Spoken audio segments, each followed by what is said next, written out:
Today on our program, we are joined by Shea, Senior Fellow for Peace, Security and Defense at Friends of Europe and former Deputy Assistant Secretary General for Emerging Security Challenges at NATO. Welcome to our studio. Thank you for inviting me back, Sofia. Pleasure to be with you.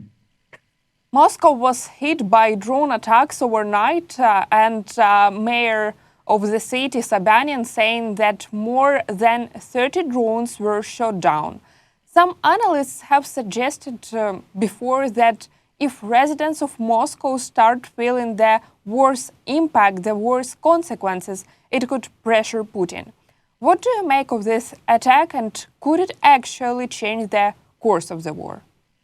Well, I've said this for many years now. It's good that Ukraine is able to carry the war directly to Russia and to show the Russian population the consequences of what Putin is doing, because, of course, Putin has tried to erect this smokescreen since invading Ukraine, that the war really is having no impact on the Russian economy or Russian life. He's trying to keep the reality of the conflict, particularly all of the hundreds of thousands of Russian casualties, away from the Russian civilian population, to main support for what he calls his special military operation. So anything that Ukraine can do to sort of break that illusion, to break through that smokescreen and make it clear that Putin's war has consequences for Ukraine, but also consequences for Russia, I think is a step in the right direction. It also shows, of course, that Ukraine is able now to produce drones en masse, like Russia is doing, and that therefore Ukraine is able to keep up regularly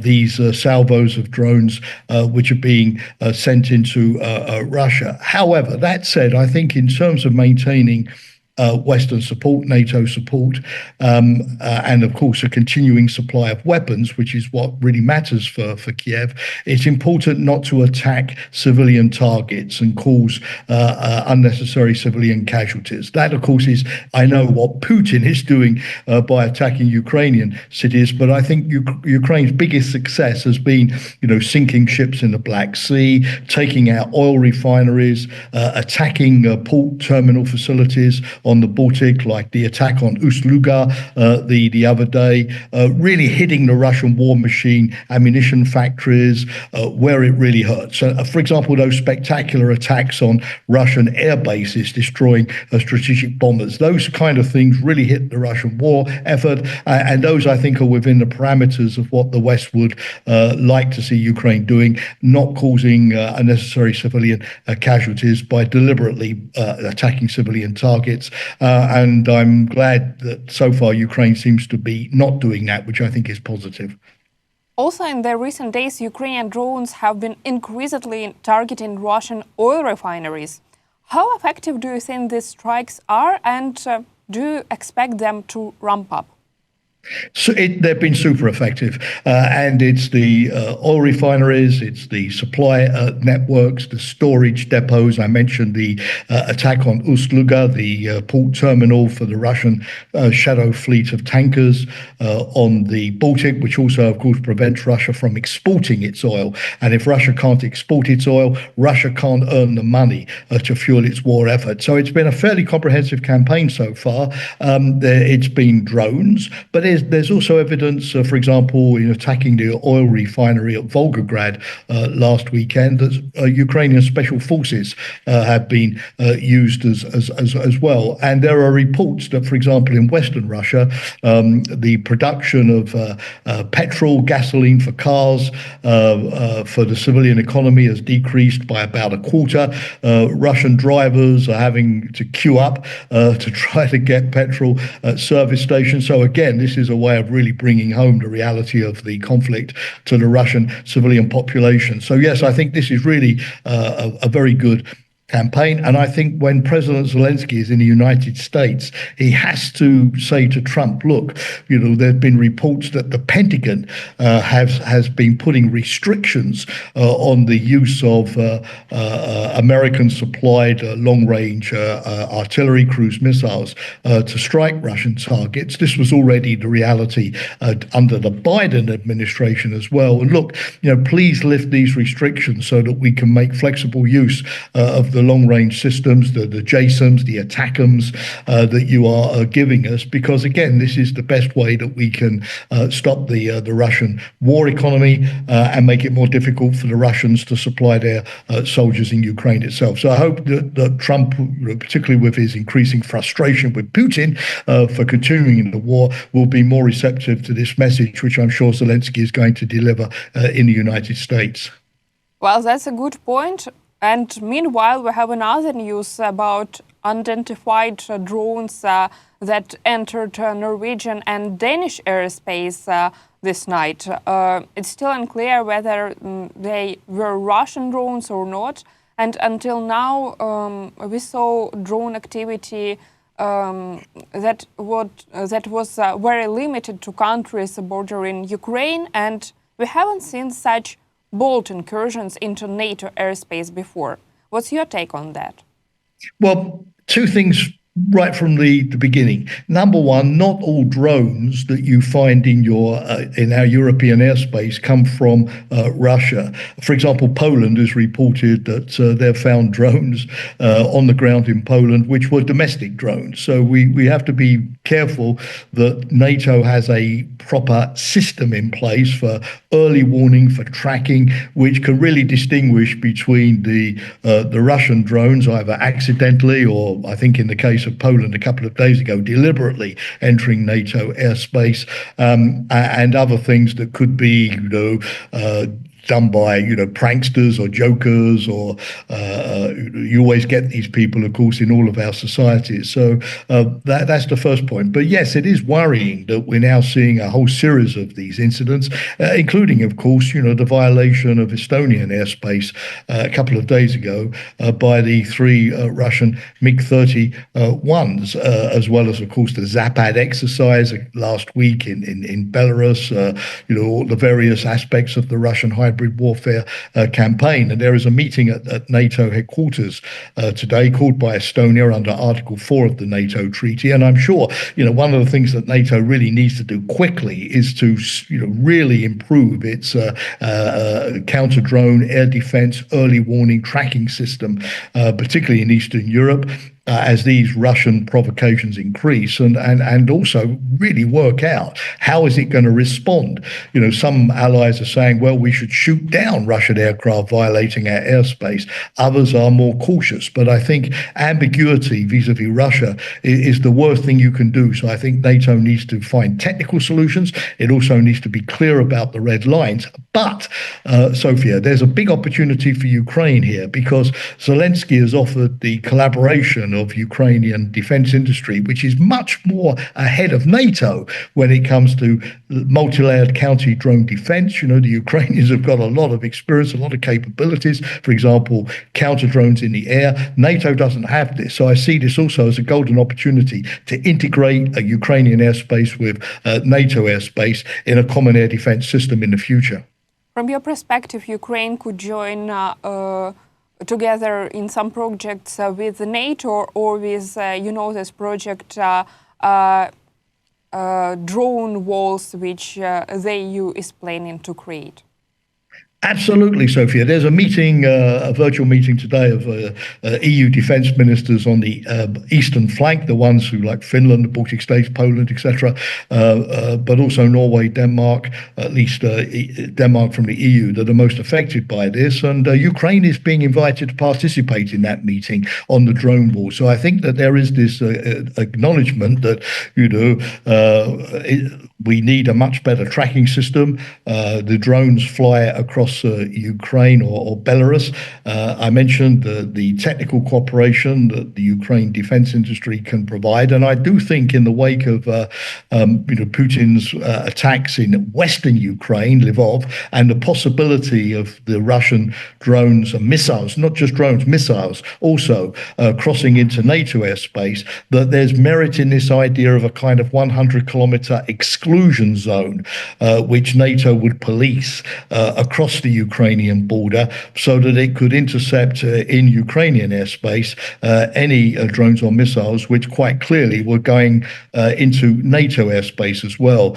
So those are the kind of ideas which I think are important. The other thing is that the EU looks set to include Ukraine in its SAFE investment program, 150 billion euros for the security for Europe, the SAFE program, which will allow Ukrainian companies and EU companies, defense companies to work together on investments, on sharing technology, more EU investments in Ukrainian defense industry, which is functioning below capacity. So that's also, I think, a very positive step forward.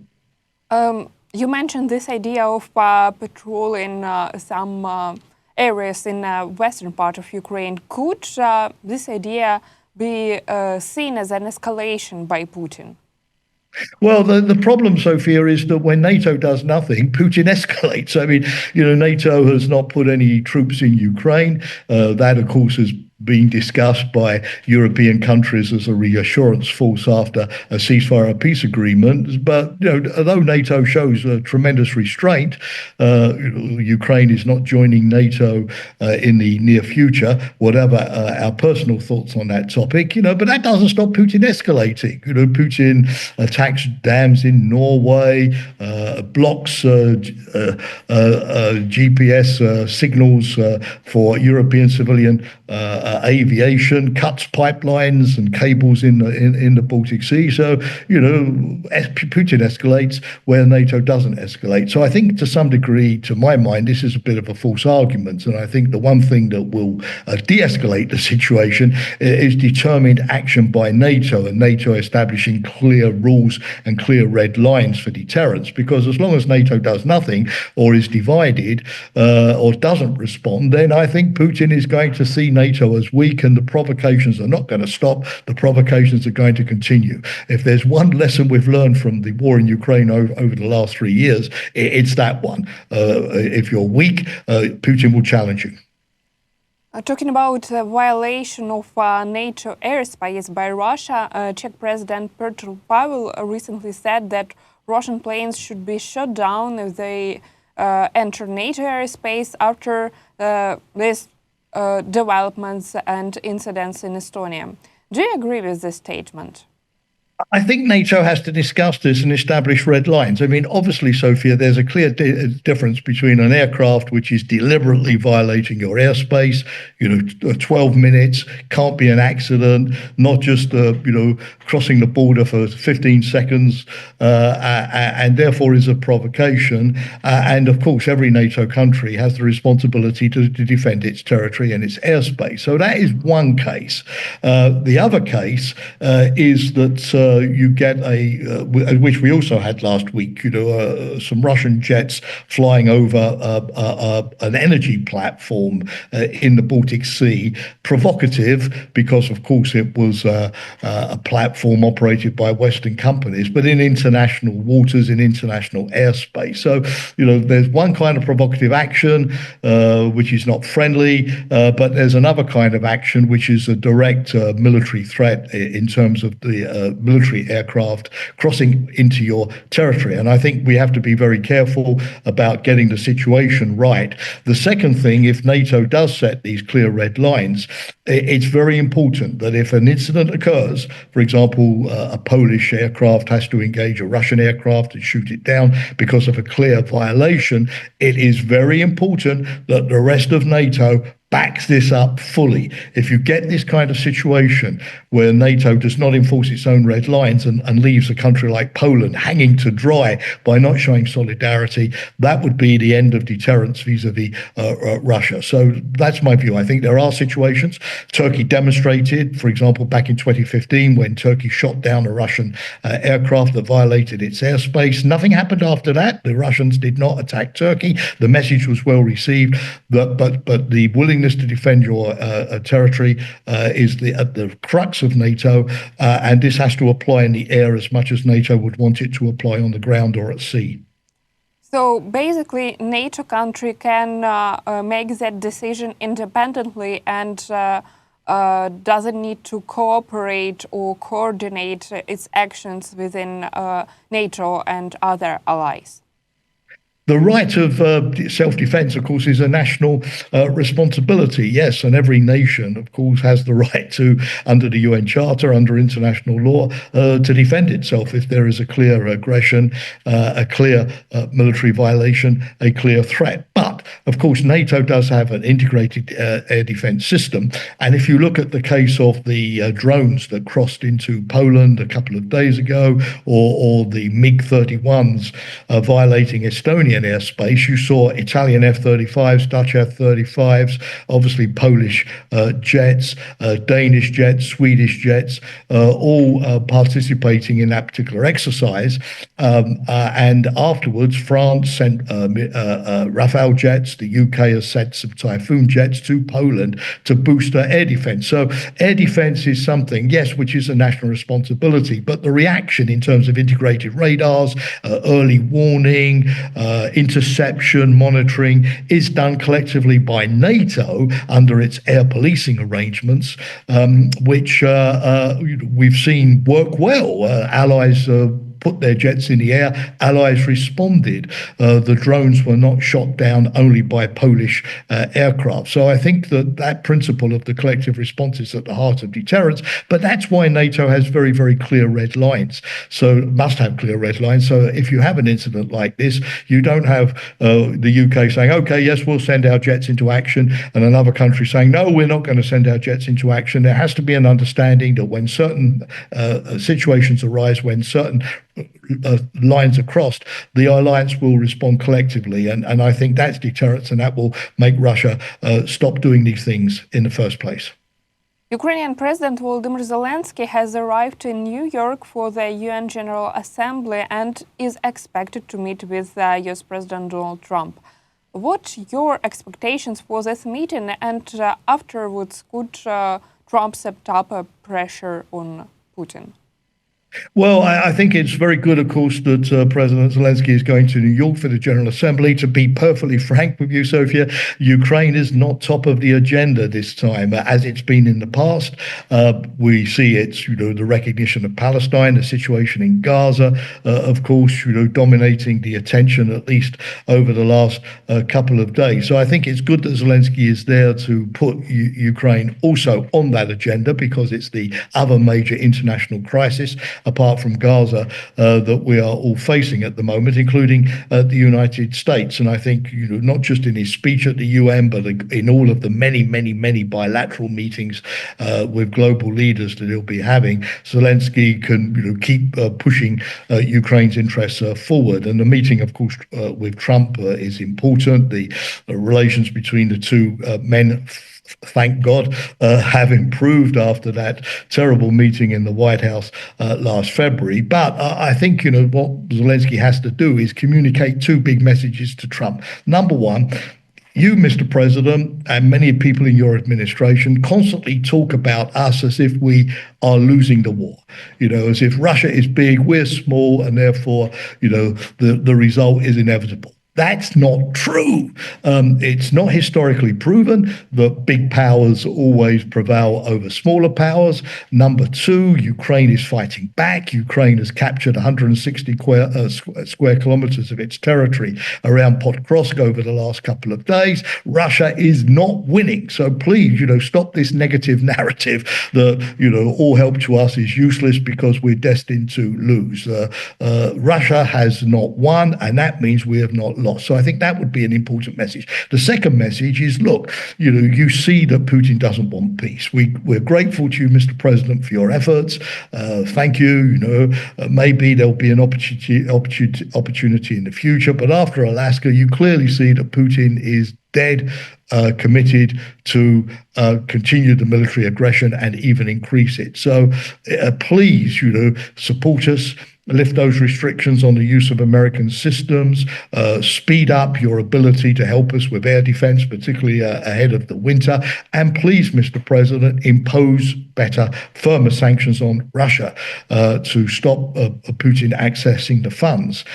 Trump talks about this all the time, but so far he hasn't done anything, and it's not particularly clear what new sanctions the United States would be willing to impose. The EU is working on a new 19th package of sanctions, which turn the screw importantly in many areas: finance, cryptocurrency, Russian LNG supplies, and so on. But what is the United States intending to do precisely? That's not particularly clear. So I think that this is an important time.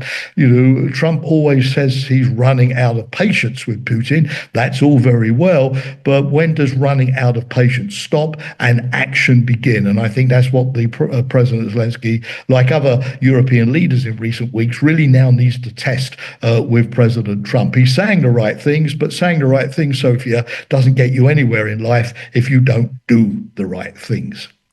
Talking about the US, how do you assess the American position in terms of this violation of NATO airspace, drones flying over Poland, and etc.? Do you think the reaction of President of the US, Donald Trump, was strong enough?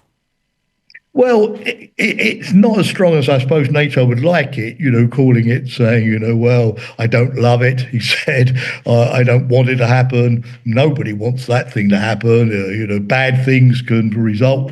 Mr. President, which bad things exactly? What are you going to do? But on the other hand, let's be positive, Sofia. His officials, like Mike Waltz, who is just the former national security advisor, who has become the new U.S. ambassador to the United Nations, he told a meeting of the Security Council on Monday, which was called to discuss the Russian violation of Estonian airspace. He said that the United States was totally committed to the defense of NATO and to Article 5. Well, we see in Congress Republicans and Democrats coming together to agree to impose draconian sanctions on countries that, like India or China, continue to import Russian oil, for example. Although Trump may often be vague, he's now at least making better noises about commitment to NATO and NATO defense. But again, the actions need to follow, and it has to be consistent, because it's no good being resolute on Monday if you're irresolute on Tuesday, and then go back to being resolute for a short period on Wednesday. This, of course, is not the sort of stuff that impresses Putin. So if Trump now is coming round to recognizing that Putin is an aggressor and is leading him along the primrose path with false promises, that sort of realization, of course, has now got to turn into a different strategy for securing peace in Ukraine, which is peace through strength and peace through denying Russia any kind of victory in Ukraine. Thank you so much for joining us today in our program and sharing your thoughts about these developments. Thanks again for the opportunity.